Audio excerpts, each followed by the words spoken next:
சர்மா உள்ளிட்ட இன்னும் நிறைய பேர் ஒவ்வொருடைய பேரையும் சொல்ல வேண்டும். அண்ணா திராவிட முன்னேற்ற கழகமாக இருந்தாலும் சரி, பாரதிய ஜனதா கட்சியாக இருந்தாலும் சரி, இந்த இரண்டு இயக்கங்களில் நான் கலந்து கிட்டத்தட்ட 40 ஆண்டுகள் உறவுகள் பலமாக இருந்த காலம். இந்த தருமபுரி மாவட்டத்தில் நான் போகாத குக்கிராமங்களே கிடையாது. இங்கே இருக்கிற நமது அன்பு சகோதரர்கள் ஒவ்வொரு வீட்டிலையும் சாப்பிட்டு இருக்கிறேன், ஒவ்வொரு ஊராக போயிருக்கிறேன், எல்லோரோடும் பயணித்திருக்கிறேன். அது அனைத்து இந்திய அண்ணா திராவிட முன்னேற்ற கழகமாக இருந்தாலும் சரி, இன்னைக்கு பாரதிய ஜனதா கட்சியினுடைய மாநில தலைவர் என்கின்ற முறையிலும் இந்த உறவுகள் இன்னும் தொடர்ந்து எல்லா காலங்களில் வர வேண்டும். நமது அன்புக்குரிய நமது அண்ணன் ராமலிங்கம் அவர்கள் குறிப்பிட்டு பேசியது போல, யார் வர வேண்டும் என்பதை காட்டிலும் யார் வரக்கூடாது என்பதற்காகத்தான் இந்த தேர்தல் 2026 தேர்தல். இந்த தருமபுரி மாவட்டம் மிக மிக முக்கியமான மாவட்டம். காவிரி பாய்கின்ற நுழைவாயில் இருக்கின்ற மாவட்டம். ஒகனேக்கல் நீர்வீழ்ச்சி உலக பிரசித்தி பெற்றது. எப்படி அமெரிக்கா நீர்வீழ்ச்சி நயாகரா உலக பிரசித்தி பெற்றதோ, அதே போல ஒகனேக்கல் நீர்வீழ்ச்சி என்பது மிக மிக உலக பிரசித்தி பெற்ற ஒரு நீர்வீழ்ச்சி என்பதை யாரும் மறக்க முடியாது. மல்லிகா கார்கேஸ்வரர், தீர்த்தகிரீஸ்வரர், திரௌதி அம்மன், காமாட்சம்மன் அருள் பாலிக்கின்ற அற்புதமான ஊர் இந்த ஊர். அது மட்டுமல்ல, மன்னர் அதிகமான் வாழ்ந்த பூமி இந்த பூமி. ஆறில் ஒரு ஔவையார் வாழ்ந்த பூமி இந்த பூமி. இந்த ஊர் தியாகி சுப்பிரமணிய சிவா பிறந்த ஊர். பல்லவர்கள் சங்க காலத்தில் இதை ஆளும்போது தகடூர் என்று செல்லமாக அழைக்கப்பட்ட பூமி இந்த தருமபுரி மாவட்டம் என்பதை யாரும் மறந்துவிட முடியாது. இப்படிப்பட்ட அருமைக்கும் பெருமைக்கும் பிறந்த மண் கடந்த 4.25 ஆண்டுகளாக திராவிட முன்னேற்ற கழக ஆட்சியில் எப்படியெல்லாம் சிக்கி தவிக்கிறது என்பதை ஒரு நிமிட ஒரு வீடியோ காட்சியில் இப்பொழுது நீங்கள் அனைவரும் பார்க்கலாம். இந்த வீடியோ சங்க காலத்தில் தகடூர் என்றழைக்கப்பட்ட தருமபுரி மாவட்டம் தேசியமும் தெய்வீகமும் போட்டி போடும் நமது தருமபுரி மாவட்டம் திமுக அரசின் அலங்கோல ஆட்சியில் படும் இன்னல்கள் ஏராளம். மாம்பழ விளைச்சலின் தாயகம் நமது தருமபுரி மாவட்டம். ஆனால் மாம்பழ விவசாயிகள் கண்ணீரில் மிதக்கின்றனர். மாம்பழ சாகுபடி அதிகரித்தாலும் அவற்றை குளங்களில் கொட்டி போராடுகின்றனர். காரணம், விளைவித்த மாம்பழங்களை விற்பனை செய்வதற்கு முறையான கொள்முதல் திட்டத்தை திமுக அரசு வகுக்கவில்லை. இது மட்டுமா, மக்களின் அடிப்படை தேவையான கல்வி, சுகாதாரம், குடிநீர் என எதையும் முறையாக வழங்காமல் இந்த திறனற்ற திமுக அரசு நமது தருமபுரி மக்களை வஞ்சிக்கிறது. தருமபுரி மாவட்டத்தில் பள்ளி மாணவர்களை தனக்கு கை கால் அழுத்த சொன்ன தலைமை ஆசிரியை. தருமபுரி மாவட்டம் பாலக்கோடு அருகே நடுநிலை பள்ளியில் மாணவிகளை கழிவறையை சுத்தம் செய்ய வைத்ததாக. தருமபுரி மாவட்டம் நல்லம்பள்ளி அருகே அரசு பள்ளியில் வழங்கப்படும் முதல்வரின் காலை உணவு திட்ட உணவில் பள்ளி இருந்ததால் திமுக அரசு அவர்களின் பிள்ளைகளை பெரிய தனியார் பள்ளிக்கூடங்களில் தரமான மும்மொழி கல்வியை கொடுத்து செல்வ செழிப்பாக வளர்க்கிறது. 7ஆம் வகுப்பு வரும்பொழுது என்ன சொன்னாருன்னா, யூனிக் லாங்குவேஜ் நான் ட்ரை பண்ணி பார்க்கணும். சரி ட்ரை பண்ணி பாருன்னு சொல்லும்போது பிரெஞ்சு தான் லாங்குவேஜா, தமிழ் கிடையாது.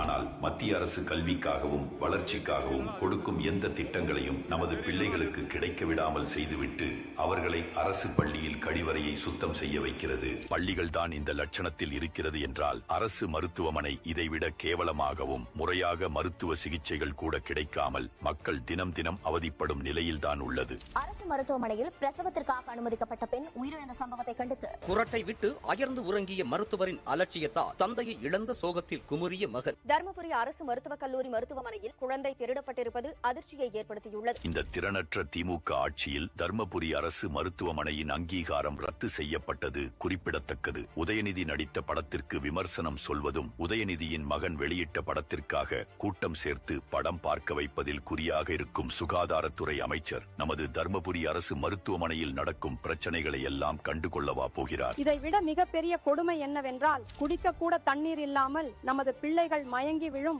அவல நிலைக்கு தள்ளியுள்ளது திமுக அரசு. பிள்ளைங்களுக்கு வந்து குடிக்கிறதோட தண்ணி இல்ல, சுத்தமா பிள்ளைங்க வந்து திடீர்னு மயக்கம் போட்டு விழுந்துறாங்க. இந்த தண்ணி எல்லாம் குடிச்சா அவங்க உடல்நிலை எப்படி இருக்குன்னு பாருங்க. இப்படிப்பட்ட கேடுகெட்ட திராவிட மாடல் அரசு நமக்கு தேவையா? வாய்க்கூசாமல் கொடுத்த வாக்குறுதிகளை எல்லாம் நிறைவேற்றி விட்டோம் என்று பேசும் முதல்வர் முதலில் தர்மபுரி மாவட்டத்திற்கு கொடுத்த வாக்குறுதிகளை நிறைவேற்றினாரா என்று பார்ப்போம். வாக்குறுதி 35 மஞ்சள் மற்றும் மரவள்ளி கிழங்கிற்கு குறைந்தபட்ச ஆதரவு விலை நிர்ணயிக்க குழுக்கள் அமைக்கப்படும் என்றார்கள். வாக்குறுதி 50 ஒன்றியங்கள் தோறும் தானிய கிடங்குகள் அமைக்கப்படும் என்றார்கள். வாக்குறுதி 68 நாட்டு சர்க்கரை மற்றும் வெல்லம் உற்பத்தி செய்யும் விவசாயிகளை ஊக்குவிக்க நியாய விலை கடைகளில் வெல்லம் மற்றும் நாட்டு சர்க்கரை விநியோகம் செய்யப்படும் என்றார்கள். வாக்குறுதி 262 35 வயதுக்கு மேற்பட்ட திருமணமாகாத பெண்களுக்கு அரசு வேலைவாய்ப்பு வழங்கப்படும் என்றார்கள். இதில் ஒன்றை கூட நிறைவேற்றவில்லை. சொல்லப்போனால் தர்மபுரி மக்களை நம்ப வைத்து ஏமாற்றியிருக்கிறது இந்த திமுக அரசு. இப்படி தர்மபுரியை வஞ்சிக்கும் இந்த திறனற்ற திமுக அரசை வர தேர்தலில் வீட்டிற்கு அனுப்புவோம். வளர்ச்சிக்காக என்றும் பாடுபடும் நமது தேசிய ஜனநாயக கூட்டணியை ஆதரிப்போம்.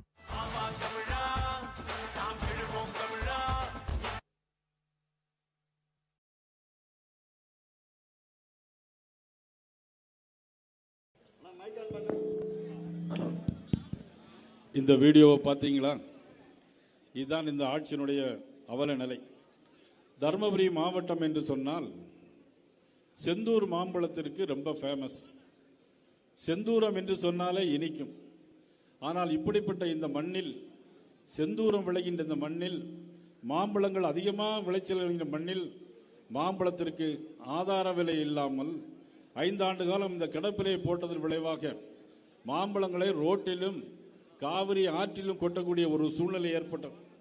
அது மட்டுமல்ல, மரவள்ளி கிழங்குக்கு ஆதார விலை தருவோம் என்று சொன்னார்கள். ஆனால் இன்றைக்கு வரலாறு காணாத வீழ்ச்சி மாம்பழத்திற்கும் மரவள்ளி கிழங்கிற்கு வந்திருக்கிறது என்று சொன்னால் அது விவசாயிகள் விடுகின்ற கண்ணீராக இன்றைக்கு இந்த ஆட்சியில் நடந்து கொண்டிருக்கிறார். அது மட்டுமல்ல, திமுக ஏன் இதையெல்லாம் செய்யவில்லை என்பதுதான் நாங்கள் கேள்வியாக கேட்க விரும்புகிறோம். மரவள்ளி கிழங்குக்கு கூட்டுறவு ஆலை அமைப்போம் என்று சொன்னார்கள். கூட்டுறவு தானிய கிடங்கை அமைத்தாலே போதும். வருகிற வழியில் குறும்பட்டி கிராமத்தில் சொன்னாங்க, எங்களுக்கு எல்லா இடங்களிலும் கொண்டு போக முடியவில்லை, வண்டி லாரிக்கு நாங்கள் வாடகை கொடுக்க முடியவில்லை, எங்களுக்கு ஒரு கிடங்கு அமைத்து அதிலே எடுத்துக்கொண்டு போகும்படியாக செய்ய வேண்டும் என்று சொன்னார்கள். 50,000க்கும் மேற்பட்ட விவசாயிகள் இதிலே கண்ணீரும் கம்பளையுமாக இருக்கிறார்கள். இதற்கிடையில் நாடு போற்றும் நல்லாட்சி என்று சொல்லுகிறார்கள். காய்கனி சார்ந்த இந்த மாவட்டம், காய்கனி விளைச்சல், தோட்டக்கலையில் எந்த விதமான ஏற்பாடுகளும் இல்லை. ஆதார விலை தந்து தருவோம் என்று சொன்னார்கள், இதுவரையிலும் செய்யவில்லை. மேப்பார் அணை திட்டம், வாரையார் அணை தூர்வாரி 2 பக்கமும் கால்வாய் நடப்போம் என்று சொன்னார்கள், இதுவரையிலும் செய்யவில்லை. ஆனால் தண்ணீர் கடலிலே வீணாக போய் கொண்டிருக்கிறது. தென்பெண்ணை ஆற்றின் உபரிநீரை ஈச்சம்பாடி அணையிலிருந்து லிப்ட் இரிகேஷன் மூலம் செய்து தருவோம் என்று தேர்தல் அறிக்கையை சொன்னார்கள், இதுவரையிலும் செய்யவில்லை. ஆனால் அந்த மதிப்புக்குரிய அண்ணன் எடப்பாடி அவர்கள் சட்டமன்றத்திலே 110 விதியின் கீழ் 410 கோடி ரூபாய்க்கு அந்த அணை திட்டத்தை சட்டமன்றத்தில் அறிவித்தார்கள். ஆட்சி மாற்றம் ஏற்பட்டதன் விளைவாக அதை அவர்களால் செய்ய முடியவில்லை. இன்றைக்கு திமுக செய்துவோம் என்று சொன்னார்கள், இதுவரையிலும் செய்யவில்லை. ஆனால் செய்வதற்கு நீங்கள் உத்தரவாதம் கொடுக்க வேண்டும். தருமபுரி மாவட்டத்தில் எல்லா தொகுதிகளையும் ஜெயிக்க வைத்தீர்கள். அண்ணன் KP அன்பழகன் அவர்கள் சட்டமன்ற உறுப்பினர், தம்பி கோவிந்தசாமி சட்டமன்ற உறுப்பினர், சம்பத்குமார் அரூர் சட்டமன்ற உறுப்பினர், 2 கூட்டணி வெற்றி பெற்ற தருமபுரி. 5 சட்டமன்ற தொகுதிகளிலும் நமது தேசிய ஜனநாயக கூட்டணி வெற்றி பெற்றது. அதனால்தான் தருமபுரி மாவட்டத்தை அவர்கள் செய்யாமல் வஞ்சிக்கிறார்கள். திராவிட முன்னேற்ற கழகத்தை சேர்ந்த ஆட்சி நல்லாட்சி நல்லாட்சின்றான், விடியாத ஆட்சின்னு சொல்றான். இது விடியவே அந்த ஆட்சியில் யாருக்கும் மக்களுக்கு விடியலே கிடையாது. அந்த அளவுக்கு ஒரு மோசமான ஆட்சியை நாம் பார்த்து கொண்டிருக்கிறோம். தேர்தல் அறிக்கையிலே சொன்னார்கள், சிப்காட் கொண்டு வருவோம் என்று சொன்னார்கள், இதுவரையிலும் கொண்டு வரவில்லை. பேரிச்சம்பளத்திற்கு சிறப்பு நிதி தருவோம் என்று சொன்னார்கள், இதுவரையிலும் செய்யவில்லை. பாப்பிரெட்டிப்பட்டி கொள்முதல் நிலையம் அமைப்போம் என்று சொன்னார்கள். பாக்குக்கு நமது சட்டமன்ற உறுப்பினர் கூட சட்டமன்றத்தில் பேசினார். கோவிந்தசாமி சட்டமன்றத்தில் பேசினார், பாக்குக்கு அதிக விலை தர வேண்டும் என்று பேசினார். ஆனால் இதுவரையிலும் செய்யவில்லை. காரணம், எதிர்கட்சியாக இருக்கிறோம் என்ற காரணத்திற்காக ஒட்டுமொத்த தருமபுரி மாவட்ட மக்களையும் வஞ்சித்தது இந்த திமுக அரசு என்பதை நான் பகிரங்கமாக குற்றம் சாட்டுவேன். பால் விலை உயர்வு, ஏரியூர் பாக்கி பெண்ணாகரம் வரையிலும் சாலை வசதிகளே கிடையாது. சாலை வசதிகள் எங்குமே போடப்படவில்லை. எல்லாமே டோலியில கட்டி தூக்கிட்டு போறாங்க. தமிழகம் தலைநிமிர நீங்கள் இனிமேல் வாக்களிக்க வேண்டிய கட்சி தேசிய ஜனநாயக கூட்டணி என்பதை நீங்கள் மறந்துவிடக் கூடாது. அதே நேரத்தில் சட்டம் ஒழுங்கு எங்கேயுமே கிடையாது. இந்த வீடியோல பாத்தீங்க, ஸ்கூல்ல படிக்கிற வாத்தியார் சொல்லிக் கொடுக்கிற வாத்தியாரே போதையோட போறது மாதிரி செய்திகள் எல்லாம் வந்து கொண்டிருக்கிறது. சிறு வயது முதல் பெரிய வயது பெண்கள் வரையிலும் எங்கேயுமே போக முடியவில்லை. இன்னைக்கு பெண்களுக்கு எதிரான குற்றங்கள் 60% அதிகரிச்சிருக்கிறது. கொலை குற்றங்கள் 631 கொலை குற்றங்கள் நடந்திருக்கிறது. 18,200 பாலியல் வன்கொடுமைகள் நடந்திருக்கிறது. 2 தினங்களுக்கு முன்னாக கோவையிலே ஒரு பெண்ணை ஆணும் பெண்ணும் தனியாக இருக்கக்கூடிய நேரத்தில் அந்த ஆணை அருவாளால் வெட்டிவிட்டு அந்த பெண்ணை அப்படியே தூக்கி கொண்டு போகிறார்கள். 19 வயது பெண் அப்படியே தூக்கி கொண்டு போய் 3 பேர்கள் 11 மணியிலிருந்து அதிகாலை 4 மணி வரையிலும் அந்த பெண்ணை சின்ன பின்னமாக்கி அது தப்பித்தோம் பிழைத்தோம் என்று உயிர் ஊசலாடி கொண்டு இன்னைக்கு மருத்துவமனையில் இருக்கிறது. யார் காரணம்? தமிழக காவல்துறை காரணம். யார் காவல்துறை கையில் வைத்திருக்கிறார்கள்? தமிழக முதலமைச்சர் அவர்கள் காவல்துறை கையில் வச்சிருக்கிறார்கள். மதிப்புக்குரிய ஸ்டாலின் அவர்களை கையில் வைத்திருக்கிறார்கள். இப்பொழுது ஆட்சி நடத்துவதெல்லாம், தேர்தலை சந்திப்பதெல்லாம் ஓட்டுக்கு 2000 ரூபாய் கொடுப்போம் என்று கூறிக்கொண்டு எப்படியாவது ஆட்சிக்கு வர வேண்டும். ஆட்சிக்கு வந்த உடனேயே இன்றைக்கு துணை முதலமைச்சராக இருக்கக்கூடிய மதிப்புக்குரிய உதயநிதி ஸ்டாலின் அவர்களை அவர்கள் முதலமைச்சராக்குவதற்கு இன்னைக்கு துடித்துக் கொண்டிருக்கிறார்கள். மத்திய அமைச்சர் இன்றைக்கு பொதுப்பணித்துறை அமைச்சராக கூடிய அண்ணன் துரைமுருகன் அவர்கள் பேட்டி கொடுக்கிறார். ராஜராஜ சோழனுக்கு பிறகு ராஜேந்திர சோழன் ஆட்சி செய்யவில்லை என்று கேட்கிறார். ஆனால் நான் கேட்கிறேன், அது மன்னராட்சி, இது மக்களாட்சி. ஒரு குடும்பம் வாழ வேண்டும், தனி மனிதன் சாக வேண்டுமா என்பதுதான் எங்களுடைய கேள்வி. புரட்சித்துறை அம்மா அவர்கள் சொன்னார்கள், ஒரு குடும்பம் வாழ்வதா தனி மனிதன் சாவதா என்று புரட்சித்துறை அம்மா ஒரு பாராளுமன்ற தேர்தலிலே பாட்டு பாடியே காட்டினார்கள். இதைதான் மக்கள், நாங்கள் தருமபுரி மாவட்ட மக்களை பார்த்து கேட்கிறோம். தொடர்ந்து எப்படி 5 தொகுதிகள் சட்டமன்ற தொகுதிகளையும் வெற்றி பெற வைத்தீர்களோ தொடர்ந்து அதே மாதிரி வருகின்ற தேர்தலிலும் 2026ஆம் ஆண்டு நீங்கள் இந்த தேர்தலில் அதிகப்படியான வாக்குகளை வைத்து ரூபா தருவாங்க, வாங்கிடுங்க. பஸ் விடுறோம்பாங்க, விட்டாங்க, ஓசி பஸ் பேசுறாங்க. பெண்களை எவ்வளவு கேவலமாக பேசுறாங்க. இது மத்திய அமைச்சராக இருந்த ராசா, இன்னொரு அமைச்சர் நாமம் போட்டால் எப்படி அல்லது பட்டை அடித்தால் எப்படி என்று பெண்களை கேவலமாக பேசுகிறார்கள். ஒரு ஆட்சி, பெண்களை அவமதிக்கிற ஆட்சி, விவசாயிகளை அவமதிக்கிற ஆட்சி, தன்னுடைய குடும்ப ஆட்சி விரட்டி அடிக்கப்பட வேண்டும் என்பதுதான் எங்களுடைய கோரிக்கையாக ஒட்டுமொத்த தருமபுரி மாவட்ட மக்களையும் நாங்கள் வேண்டி கேட்டுக்கொள்கிறோம். இன்னொரு வீடியோ ஒரு 2 நிமிஷம் பார்க்கலாம், அது பிறகு சொல்றேன். தர்மபுரி மக்களின் உள்ளக்குமுறல். திமுக ஆட்சியில நாங்க வெறுத்து போயிட்டோம். திமுக ஆட்சியில் வந்த பின்னத்திலிருந்து எங்களுக்கு தருமபுரி மாவட்டம் பெண்ணாகரம் எந்த ஒரு சலுகையுமே இல்லாம இருக்கிறோம். திமுக ஆட்சியில என்னமே செய்யல, வாழ்றதை கூட சாகரது மேலுன்னு நாங்க நினைச்சு கொண்டு வாழ்ந்துட்டு வரோங்கிறாங்க ஐயா. மொத்தத்துல 4 வருஷத்துல சொல்ற அளவுக்கு ஒண்ணும் இல்ல, சொல்ல முடியல, ரொம்ப கேவலமா இருக்கு. தண்ணி வசதி இல்ல, டிச்சு வசதி இல்ல, என்ன சொன்னா என்ன ஏதுன்னு கண்டுக்க மாட்டேங்கிறாங்க. 15 நாளைக்கு ஒரு தண்ணி எல்லாம் வரதுல. ஒகேன்கல்ன்றது பேரு தான் ஒண்ணு, எங்களுக்கு தண்ணி வசதி ரவா கூட கிடையாது. ஒரு 2 நாள் கூட தண்ணி பிடிக்கிறதா கொஞ்சம் கஷ்டமா இருக்குதுங்க. சுகாதாரன்றதே இல்ல. எப்போ பஞ்சப்பள்ளி தண்ணீர் ஏரி தண்ணி லிங்க் பண்ணாங்களோ அப்போ எங்களுக்கு சுகாதாரமா தண்ணி வரதில்லை. அதனால நிறைய ப்ராப்ளம் வருது. தருமபுரியில மிஞ்சி எல்லாம் குடிகாரன் ஆக்கிட்டாங்க, எங்க பார்த்தாலும் குடிகாரன் ஆக்கிட்டாங்க. ஆட்சிக்கு வரதுக்கு முன்னாடி கொடி பிடிச்சிட்டு நின்னாரு, நான் வந்தா டாஸ்மாக மூடுறேன். வீட்டுல எல்லாம் அடி வாங்கி உதவ வாங்கி இப்படி முடங்கிதாங்க சாகணும் நாங்க எல்லாமே குடும்பமே. இப்ப இளவீதிகள் குறைஞ்சிட்டாங்களா? அரசாங்கம் மது விட்டு யாரு சார் உங்களை அரசாங்கம் நடத்த சொன்னா? கஞ்சா புழக்கத்துல மாடல் அதிகமா யூஸ் பண்றாங்க. அது இல்லாம காவல்துறையும் சரியான நடவடிக்கை எடுக்கிறது இல்ல. மது பழக்கம் அதிகமாகி போச்சு. வளரும் பசங்க அதிகமான பாய்ஸ்ல படிக்கிற பசங்களே அப்படி இருக்காங்க.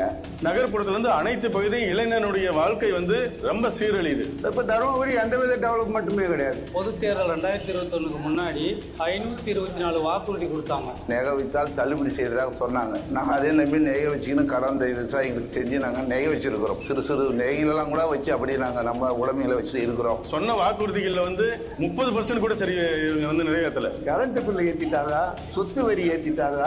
நீ பத்திரம் பண்ண போனா பத்திரம் பிளாட் வாங்குற விலைக்கு பத்திரம் ஆகுது. விவசாயத்துல கவர்மெண்ட்ல எந்த ஒரு சலுகையும் கிடைக்காம ஒரு ஊரே போய் கேட்டா கிடைக்கிறதில்ல, ஒரு உரம் கேட்டா கிடைக்கிறதில்ல. தருமபுரிக்கு ரொம்ப அவசியம் சிப்காட்டுங்க. தொழிற்சாலை கொண்டு வர, வேலை வாய்ப்பு நிறைய இளைஞர்களுக்கு ஏற்படுத்துறேன் அப்படின்னு சொன்னாங்க. ஆனா செயல்பாட்டுல கொண்டு வரல. இளைஞர்களுக்குன்னா வேலை வாய்ப்பு அதிகமா எதுவும் இல்லை. இங்க பார்த்தாலும் வெட்டு குத்து கொலையாவே இருக்கு. நிறைய பிரச்சனை இருக்குங்க. பெண்களுக்கு பாதுகாப்பு இல்லை. முக்கியமா நாசமா தான் இருக்குது திமுக ஆட்சி. சரியில்லை, சுத்தமா இந்த ஆட்சி சரியில்லை. இப்ப ஆட்சி மாற்றம் தேவை சார். கண்டிப்பா மீண்டும் திமுக கவர்மெண்ட் வந்துச்சுன்னா இந்த நாடு ஆண்டவனாலே காப்பாற்ற முடியாது.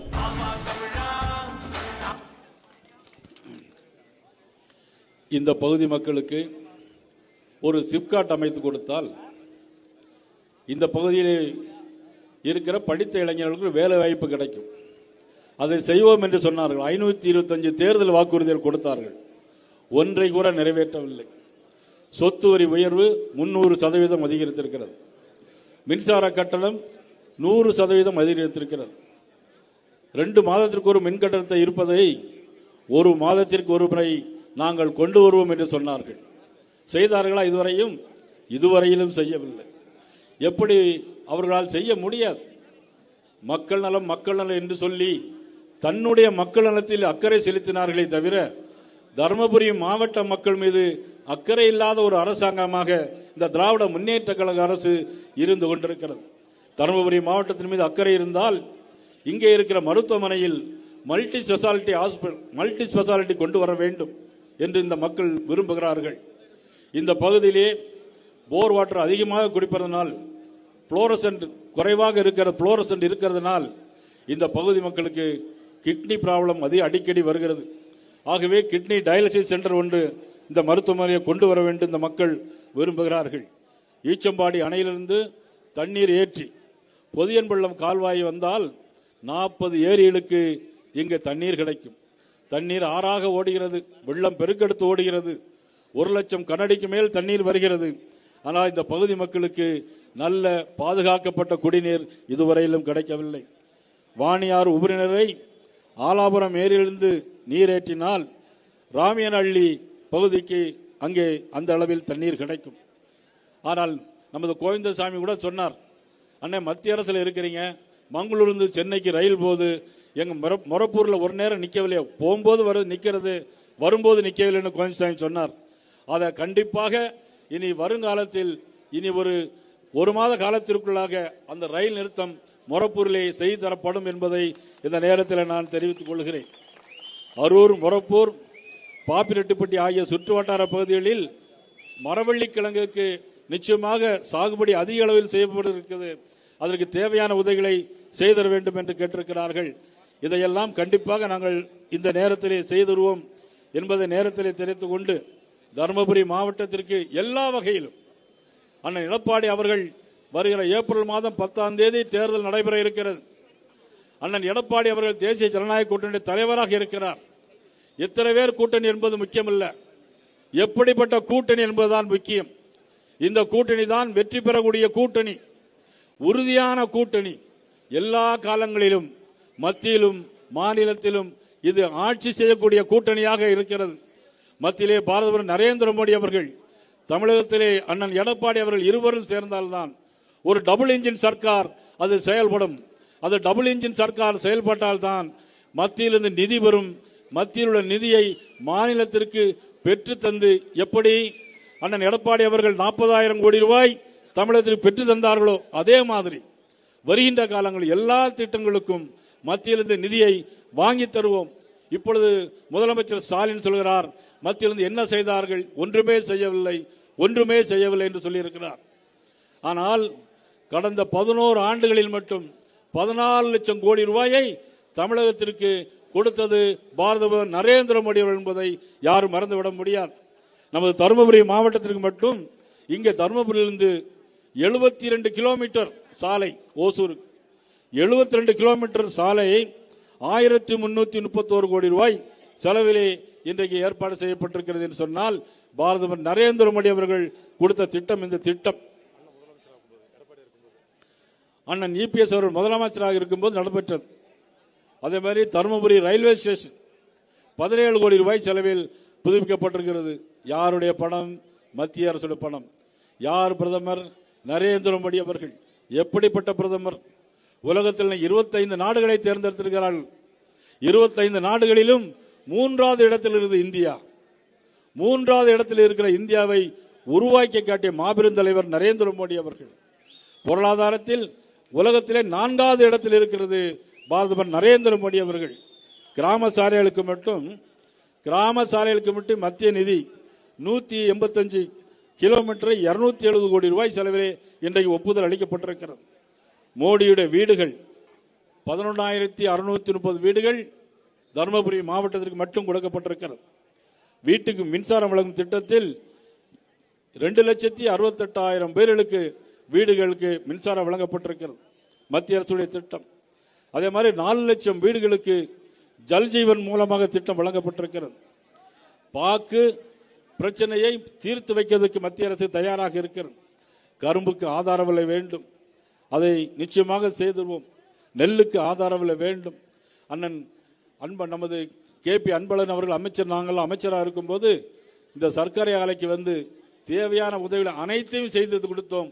அன்றைக்கு அம்மா முதலமைச்சராக இருந்தார்கள், நான் தொழில்துறை அமைச்சராக இருந்தேன், KP அன்பழகன் உள்ளாட்சித்துறை அமைச்சராக இருந்தார்கள் என்பதை நேரத்தில் நான் இங்கு பதிவு செய்ய விரும்புகிறேன். அதே மாதிரி TR அன்பழகனாக இருந்தாலும் சரி, தம்பி கோவிந்தசாமியாக இருந்தாலும் சரி, சம்பத்குமாராக இருந்தாலும் சரி, எல்லோருமே அனைத்து இந்திய அண்ணா திராவிட முன்னேற்ற தூண்களாக இருந்து வருகின்ற காலத்தில் பாரதிய ஜனதா கட்சியோடு இணைந்து எல்லோரும் ஒன்றுபட்டு நாம் பணியாற்ற வேண்டும் என்பதை நேரத்தில் நான் தெரிவித்துக் கொண்டு, கரூரில் ஒரு சம்பவம் நடந்தது. தமிழக வெற்றி கழகம் உங்களுக்கெல்லாம் தெரியும். தமிழக வெற்றி கழகத்தினுடைய தலைவர் விஜய் அவர்கள் கரூருக்கு வருகிறார். கரூருக்கு வரும்போது அவருடைய வண்டி வருகிறது, வண்டி நிற்கிறது. அவர் 12 மணிக்கு வாரோன்னு சொல்லிட்டு 7 மணிக்கு வந்தார். அதை தான் சட்டமன்றத்தில் நாங்கள் பேசினோம். முதலமைச்சர் சொன்னார், ஆனால் 12 மணிக்கு வாரோன்னு சொல்லிட்டு 7 மணிக்கு தான் வந்தோம் அப்படின்னு சொன்னார். அதில் வேண்டுமானால் அவர் சொன்னது உண்மை. நாங்கள் எல்லோரும் சட்டமன்றத்தில் இருந்தோம். ஆனால் முதலமைச்சர் பேசும்போது 5 DSP போட்டிருந்தோம், 500 போலீஸ் பாதுகாப்பு போட்டிருந்தோம்னு சொன்னாங்க. ஒரு போலீஸ் கூட கிடையாதாங்க, ஒரு போலீஸ் கூட கிடையாது. நாங்கள் சட்டமன்றத்தில் பேசி 2 கட்சிகளும் வெளிநடப்பு செய்தோம். ஆனால் கரூரில் நடந்தது என்ன? ஒரு தாய், கணவனை இழந்த தாய் 10 வயது சிறுவனை அழைத்து கொண்டு கூட்டத்துக்கு போகிறார். அந்த தமிழக வெற்றி கழகத்துடைய தலைவர் பேச ஆரம்பிக்கும் போதே 10 ரூபா பாட்டிலுக்கு 10 ரூபா பாட்டிலுக்கு 10 ரூபா பாட்டில் 10 ரூபா பாட்டில் ஒரு பாட்டு பாடுறார். என்ன பாட்டு தெரியுமா? 10 ரூபா பாட்டிலுக்குன்னா 10 ரூபா பாட்டில்னா உங்களுக்கு தெரியுது, எல்லாமே செந்தில் பாலாஜி. அந்த பாட்டு பாடும்போது செருப்பை தூக்கி வீசுறாங்க, வண்டி மேல அவர் மேல செருப்பை தூக்கி வீசுறாங்க. கரண்ட் ஆஃப் பண்றாங்க, லத்தி சார்ஜ் நடக்கு. ஒரு தள்ளு முள்ள நெருக்கடியில் கணவனை இழந்த ஒரு பெண் தனது 10 வயது சிறுவனை கூட்டிட்டு போறாங்க கூட்டத்துக்குள்ள. கூட்ட நெரிசல்ல சிக்கி கீழே விழுற அந்த பையன், 10 வயது பையன். எல்லாரும் அவங்கவங்க உயிரை கையில் பிடிச்சிட்டு ஓடும்போது எல்லாருடைய கால்களையும் மிதிப்பட்டு அந்த தன்னுடைய தாய் கண் முன்னாலே சாகிற காட்சி, பரிதாபமான காட்சி. 3 வயது குழந்தை, 10 வயது குழந்தை, இப்படியாக 41 பேர் இறந்து போனார். முதலமைச்சர் உடனடியாக வருகிறார் சென்னையிலிருந்து. அவ்வளவு அவசரம் என்ன என்று தெரியவில்லை. இந்த சம்பவம் நடந்திருக்கு யார் காரணம் என்று தெரியவில்லை. ஆனால் இன்னைக்கு CBI விசாரணை துவக்க இருக்கிறது. நிச்சயமாக குற்றவாளிகள் கண்டுபிடிக்கப்படுவார்கள், தகுந்த தண்டனை கிடைக்கும் என்பதை இந்த நேரத்தில் நான் தெரிவித்துக் கொள்கிறேன். இதுபோல தான் கள்ளக்குறிச்சியில் 65 பேர் இறந்து போனார்கள். ஆனால் விவசாயி கரண்டில் அடிபட்டு இறந்து போனால் நம்மளுடைய முதலமைச்சர் 2 லட்சம் ரூபாய் கொடுக்கிறான், 3 லட்சம் ரூபாய் கொடுக்கறாங்க. ஆனா கள்ள சாராயம் குடிச்சிட்டு இறந்து போனா 10 லட்சம் ரூபாய் கொடுக்கக்கூடிய முதலமைச்சர் நமது தமிழ்நாட்டில் மட்டும் நம்ம பார்க்கணும். இவ்வளவுதான் கேட்ட நாங்க சொன்னோம். நீங்க கரூருக்கு உடனடியாக போனீங்களே, கள்ளக்குறிச்சி ஏன் போல அப்படின்னு. அவங்க சொன்னாங்க, அது சாராயம் குடிச்சிட்டு இறந்து போயினாங்க, அதனால் நாங்க போகலன்னு சொன்னாங்க. இப்படிதான் தமிழ்நாட்டில் ஒரு ஆட்சி நடைபெறுகிறது. எங்கு பார்த்தாலும் போதைப் பொருட்கள், அவ்வளவு குற்றங்கள். இவ்வளவு குற்றங்கள் நடைபெறுவதற்கு காரணம் முழுக்க முழுக்க கஞ்சா, போதைப் பொருட்கள், மெத் என்கின்ற மெத்தபெட்டைன் போன்ற கஞ்சா போதைப் பொருட்கள் எல்லாம் இன்றைக்கு தமிழகத்திலே எல்லா கிராமங்களிலும் இருக்கிறது. இதை தடுக்க வக்கில்லாத காவல்துறை, இதை தடுக்க முடியாத முதலமைச்சர், உண்மையிலே வேதனையாக இருக்கிறது. இதெல்லாம் தடுத்து நிறுத்த வேண்டும் என்பதற்காகத்தான் தேசிய ஜனநாயக கூட்டணி இன்றைக்கு உருவாகி இருக்கிறது. ஏதோ நாங்கள் உருவாக்கிய கூட்டணி அல்ல. நயினார் நாகேந்திரன், அன்பழகனோ, அண்ணன் நம்ம ராமலிங்கனும் உருவாக்கிய கூட்டணி அல்ல. அண்ணன் எடப்பாடி அவர்களும் மாண்பு உள்துறை அமைச்சர் அமித்ஷா அவர்கள் உருவாக்கிய கூட்டணி இந்த கூட்டணி. அண்ணன் ராமலிங்கன் ஆரம்பத்திலே சொன்னாங்க. என்ன சொன்னாங்க அப்படின்னா, யார் வர வேண்டும் என்பது அண்ணன் இபிஎஸ் ஒரு பக்கம், ஆனால் யார் வரக்கூடாது முதலமைச்சராக என்பதுதான் இந்த ஆட்சியின் அவல நிலையை தடுத்து நிறுத்த வேண்டும் என்பதற்காகத்தான் திமுக ஆட்சி வீட்டுக்கு விரட்டி அடிக்கப்பட வேண்டும் என்ற நோக்கத்தோடு தான் இந்த கூட்டணி உருவாகி இருக்கிறது. இந்த கூட்டணி உறுதியாக வெல்லும். இந்த ஆட்சியினுடைய நாட்கள் எண்ணப்படுகிறது. ஏப்ரல் 10 என்று சொன்னால் கிட்டத்தட்ட இன்னும் 2.5 மாத காலம், இன்னொரு 140 நாட்கள் என்று நினைக்கிறேன். கவுண்ட் டவுன் ஸ்டார்ட் ஆகிவிட்டது. இந்த ஆட்சியினுடைய நாட்கள் எண்ணப்படுகிறது. மேட்டுப்பாளையத்தில் அண்ணன் இபிஎஸ் அவர்கள் இந்த ஆட்சியில் முடிவு கட்டுவதற்காக முன்னுரை எழுதினார்கள். பாரதிய ஜனதா கட்சி அதற்கு முடிவுரை எழுதும் என்பதை இந்த நேரத்தில் தெரிவித்துக் கொண்டு இந்த கூட்டத்திலே கலந்து கொண்ட அனைவருக்கும் நன்றியை தெரிவிப்பதோடு, கருப்பு முருகானந்தம், நமது லோகிநாதன், இளங்கோ, சுசீந்திரன் உள்ளிட்ட அனைவருக்கும் நன்றி தெரிவிப்பதோடு, மத்தியில் மோடி, தமிழ்நாட்டில் எடப்பாடி என்று சொல்லி முடிக்கிறேன். நன்றி, வணக்கம்.